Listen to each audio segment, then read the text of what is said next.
তোমরা কি জানো, বুদ্ধি কম মানুষদের কিছু পরিষ্কার লক্ষণ থাকে যা তারা নিজেরাও বুঝতে পারে না। প্রথম লক্ষণ, সব কিছুতেই আবেগের বশে সিদ্ধান্ত নেওয়া। প্রতিটা সিদ্ধান্ত আবেগের বশে নিলে মানুষ সেটা ভুল করবেই, আর বুদ্ধি কম মানুষের এটাই প্রথম লক্ষণ। 2 নম্বর লক্ষণ, দায়িত্ব না নেওয়া। যারা নিজেদের ভুল সবসময় ঢাকতে থাকে, সবসময় অন্যদের উপর দোষ দিতে থাকে, এদের বুদ্ধি খুবই সীমিত। 3 নম্বর লক্ষণ, নতুন কিছু শিখতে না চাওয়া। যাদের বুদ্ধি কম তারা সবসময় এটা ভাবে আমি সব জানি, আমার কোনো কিছু শেখার দরকার নেই, তাই তারা নতুন কিছু শেখার চেষ্টাই করে না। 4 নম্বর লক্ষণ, তুচ্ছ বিষয় নিয়ে রেগে ফেটে যাওয়া।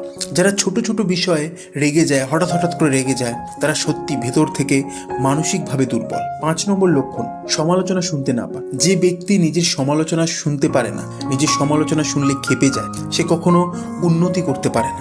সমালোচনা মানে তোমাকে পথ দেখানো। সত্যটা হলো, বুদ্ধি কম হওয়া মানে এটা কিন্তু কোনো অপরাধ নয়, কিন্তু নিজের বুদ্ধিকে না বাড়ানো, নিজের বুদ্ধির ওপর কাজ না করা, এটাই হলো অপরাধ। তাই দিনে 10 মিনিট অন্তত পড়াশোনা করো, নিজের ওপর কাজ করো, নিজেকে উন্নত করো।